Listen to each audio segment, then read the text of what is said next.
basic and hidden skills that are embedded in them. You just be that once you talk about the issue of leadership, you're just referring to just the political leader. The Ds, the HODs, and what have you. All those are also leaders. But the major ingredient that make them proper leaders are not what? That there's a role for institutionalizing leadership and government is, and you gave a lot of strong examples of how your government is. And so we're curious to understand what are some of the values that has helped shape your style, because Prof has taken us to that, bedtime of the moral leadership as a person, but perhaps I will not just speak of it as myself, because more often than not, when people look at the spectrum of leadership, it is usually based on a role, a title, a position. So then guarantees you the title, everyday people around their everyday lives, who they interact with. And so for me, on the conversations of moral leadership, it is how am I leading myself to be the best I can be, and to fulfill that I have I'm also heading an organization, and there are different communities around that. And to that extent, while a lot of people may occasionally get into contact with people that have like institutional leadership roles, I'll give an example. My team members, it occurred to me probably maybe about 8-9 years ago, of have mostly young people. And Femi very eloquently talked about the challenge of the onus on me rather is to also showcase what that is, because they spent 2/3 of their time within and around the space of work. So whenever I think of the topic of leadership, I think of it in smaller communes and communities, because that's where you make the most impact. Now, when people ask examples about leaders, yes, people will say, oh, Mandela and everything, they talk about that. But when you ask a lot that personally touched you and impacted you and inspired you, or even worked with maybe a pastor or religious leader or a teacher, right, for a lot of our cases.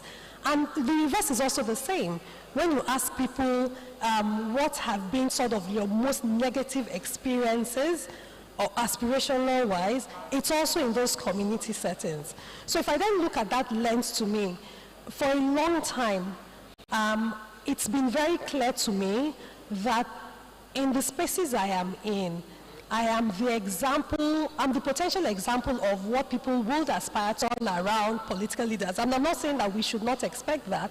Then I know that when I'm in a space, my values, whatever I do, even simple things around keeping of time, for instance, how am I living the values that are truly representative of the things that I feel are like my moral barriers, quote and unquote. And that has it been for me. So in whatever roles I play, whether paid, whether unpaid, voluntary, I give myself literally fully to it, except I cannot, then I would not give myself time to it. And I think, so when we think about these conversations around leadership, in fact, there's a class we do for one of our entrepreneurial programs. It's called a strategic leadership class.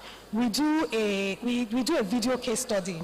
It's a World War II movie. I don't know if anybody knows the movie 12 O'Clock High.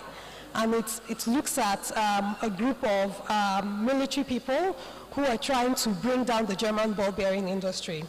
And they sort of show like the cycles of the challenges they went through and sort of like the different experiential things. And so when we start to ask the questions, we then talk about it inward, because we spend half of that time asking people what leadership is. And we realize that people automatically gravitate to titles, roles, and everything. But then now we've done certain examples on our streets, in our homes, in churches, when we drive, in the places that we're in. If there was a video camera to follow you and show, if people were watching you, you look at some of these very strange movies in like 2050 where somebody's like watching you. So if people were to follow you and see how you lived your life, would it be exemplary? So I don't think that we have a right at the baseline to even start to expect that of other people. Thank you. Thank you so much, Adenika, and I think a lot of people sort of resonate with what you said, and we could, sum that up by asking the question: how, when you think about the concept of leadership, how are you showing up? And to your point, in terms of we all exist in communities, I think of all of us, if we could, use the analogy that each of us is a drop, but together we are an ocean. And so in this ocean of Africa, if we really want to see a change, how is your drop doing? But I'm sitting here listening, and I'm also thinking that a lot of people, if you're like me, you're challenging this concept and saying, well, if I don't take all I can, someone is going to outdo me or eat my turf. And so leadership is always seen almost as a zero-sum game, like what's in it for me, right? It's about me and my family. I shouldn't think about anyone else. And Moyi, I'm coming to you with this question.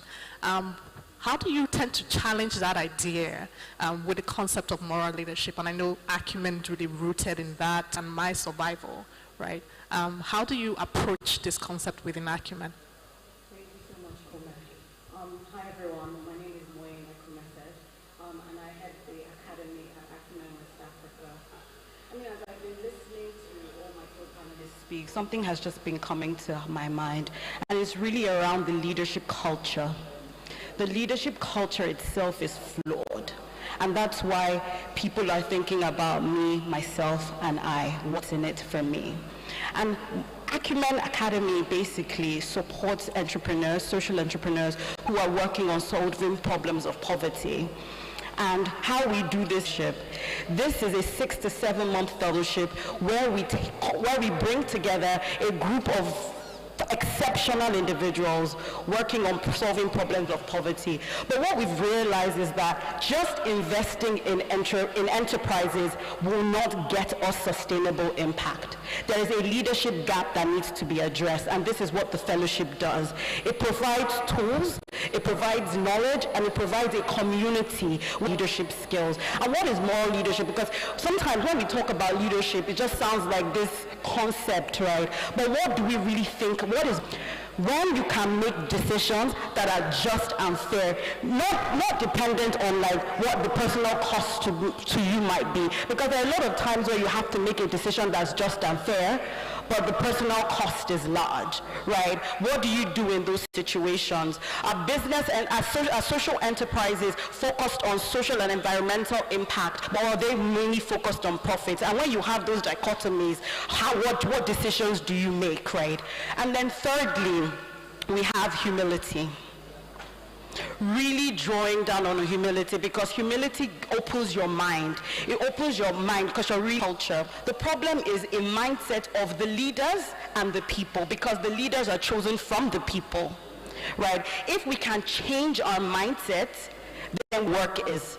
We can tell people have integrity. We can tell people, be humble. But at some point, we need to work with them to be able to change their mindset. And this is where Acumen comes in, right? And we do that through our leadership fellowship, which is 6 to 7 months, where we go through rigorous curriculum with our fellows, ensuring that they understand what it takes to change their mindset, and they're exploring internally but also externally what the restrictions or the challenges that have kept them stuck in a certain mindset. Secondly, we have the Foundry. The Foundry is our alumni community. So once you graduate from the fellowship, you go into the Foundry. Here in the Foundry, this is really where we accompany social divide that we're trying to bridge by bringing these two things together. Because, and this is super relevant for the context of West Africa, right? Because if we don't start to change the systems, right, we're going to be stuck. We're going to be back here having these conversations, right? But if we don't actually work hard at changing the systems, then we have a problem.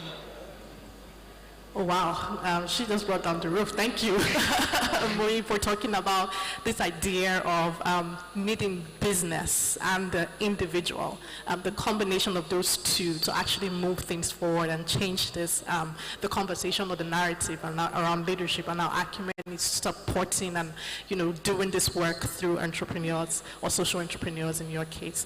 I'm curious, Femi, we sort of have heard Moi talk about acumen's approach. What's your take on this building of capacity in order to exercise leadership? That's one of the E's that you talked about when you talked about environment.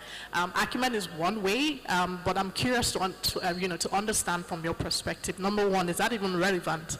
Do we actually need to develop people's capacity to do this? And what would that look like? Thank you so much. Yeah, I like the model by Acumen. And I like what you said about mindset.